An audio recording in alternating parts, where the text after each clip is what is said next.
Alright, this is the last part 2 of our notes video for our 10.1 notes. And here we have just two different problems. It's two shapes that we are trying to classify as a rectangle, rhombus, or a square. And we want to first plot the points. Alright, so A is 0, 2. We're going to label that as A. B is 2, 4. C is 4, 2. And D is 2, 0. Okay, and then you want to just connect the 4 points into your shape. Okay, and then the idea here is basically those properties that we talked about on the first 2 pages, we can figure out by just finding the slopes and distances. So distances for the 4 lines, A, B, C, D, and DA, and then also the slopes for those. A, B, C, D, and DA. So for distances, you can use distance formula. I'm just going to choose to use Pythagorean Theorem. So I'm going to draw a triangle where my hypotenuse is AB and the legs of my right triangle are here. So we've got 2 and 2 for my legs. Remember, it's A squared plus B squared equals C squared. We are looking for our C squared because that's our hypotenuse. So 8 is what our C squared is going to be. This simplifies to 2 root 2. You don't necessarily have to simplify it, but I'm going to, because you're kind of just comparing it to the other ones. So if I'm going to simplify this to 2 root 2, and then I'm going to figure out all the other ones. Well, instead of doing Pythagorean Theorem again, and this is the reason I'm using Pythagorean Theorem, because if I use distance formula, I'd have to plug this in 4 different times. But with Pythagorean Theorem, you can look and see, oh, this one also goes over 2 and down 2. I've already done the Pythagorean Theorem for that. So that one's also 2 root 2. From C to D, over 2, down 2. Great. D to A, over 2 and down 2. So I have the 4 distances there, and now I just need the slopes.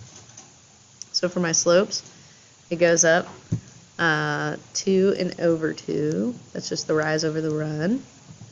So that's going to simplify to 1. And then from B to C, over 2 and down 2. I guess it would be down 2 and over 2. It's the rise over the run. So it would be -1. For C to D, up 2 over 2. So +1. And then the last one, D to A, it's -2 over 2. Down 2 over 2. So -1 for that slope. So from all these, there's a few properties that we can see. The opposite sides are going to be parallel. Okay. Write that. If I could spell. There we go. Opposite sides are parallel.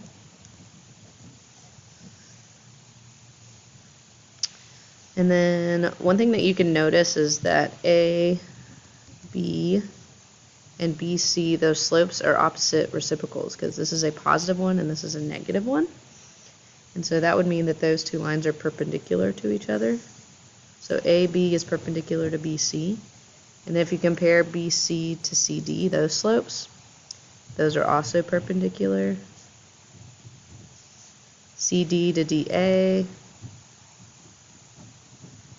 And then finally DA to AB. So we actually have 4 right angles because of the perpendicular slopes. And then for the distances, we see that all 4 sides are congruent.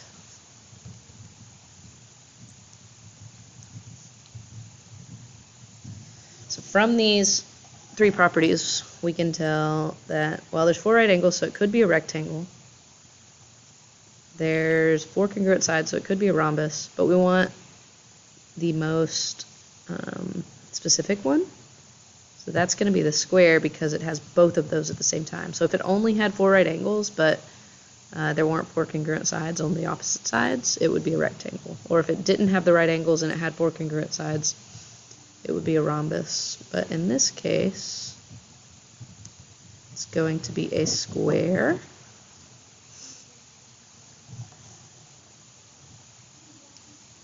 And then that's that one. So pause the video and make sure that you can plot these points and solve for the distances and slopes of each of the 4 sides. And then play the video to check your answers. Okay, I have drawn my shape. And then I need to write down my distances and my slopes. So same as before, all 4 of the lines, AB, BC, CD, and DA. And same for the slopes.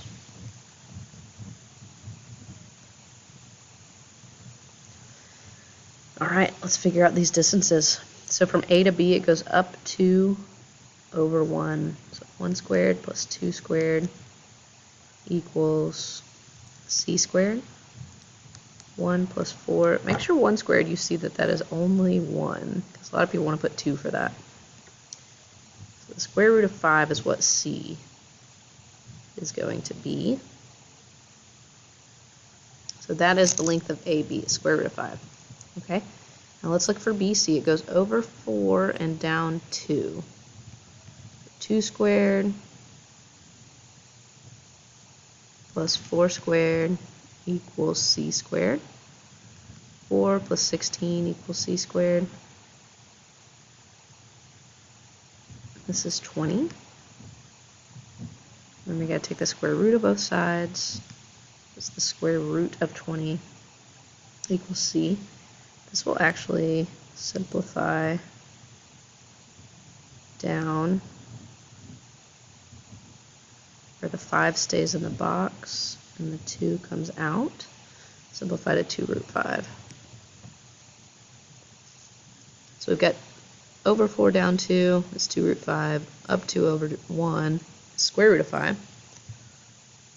And then if you look from C to D, it goes down 2 over 1. Well, we've already done that work, so we know that distance is square root of 5. From A to D goes down 2 over 4. Ooh, same as this one. Over 4 down 2. So that one's also going to be 2 root 5. So for the distances, we know that the opposite sides are congruent. So there's the one of our properties. So now we know it can't be a rhombus or a square because not all 4 sides are congruent, but we just need to prove that there's 4 right angles so we can prove that it's a rectangle. My bad. We need to prove that all 4 sides, there's 4 right angles, so all 4 sides are perpendicular. All right. What are our slopes? So A to B goes up 2 over 1. B to C goes over 4 down 2, or rise over run first, negative 2, positive 4. So that becomes negative 1/2. C to D, up 2 over 1. And then A to D, down 2 over 4. So negative 1/2 again. Okay, so the opposite sides are parallel.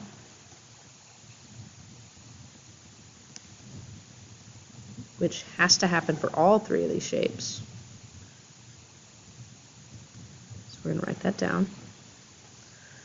And then AB is perpendicular to BC. How do we know that? Because 2 is perpendicular to negative 1/2. It's the opposite reciprocal. 2 over 1. Opposite reciprocal is negative 1 over 2 because you flip the fraction and change the sign. So AB is going to be perpendicular to BC. There's one right angle right there. BC is perpendicular to CD because those two are perpendicular. CD is perpendicular to DA because of those two slopes. So there's a right angle there. And DA is perpendicular to AB because -1/2 and 2 are perpendicular. So there's our fourth right angle. So we have 4 right angles.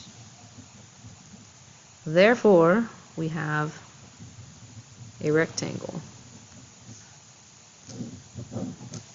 and not a rhombus or square. All right, last 2 questions here. State if the following is always, sometimes, or never true. So our answer is either going to be always, sometimes, or never. So it's asking, a square is a rectangle. Is a square always a rectangle, sometimes a rectangle, or never a rectangle? Okay, so you think about the square's properties. It has 4 congruent sides, 4 right angles, opposite sides are parallel and congruent. It actually has all of the properties of a rectangle. It just adds that all 4 of the sides are congruent.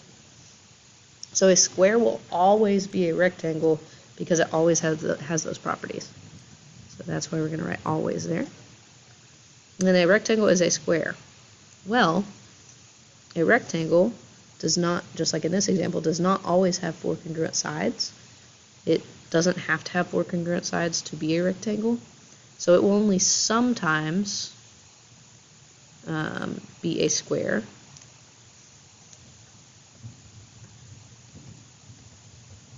And those sometimes are when it just happens to have 4 congruent sides.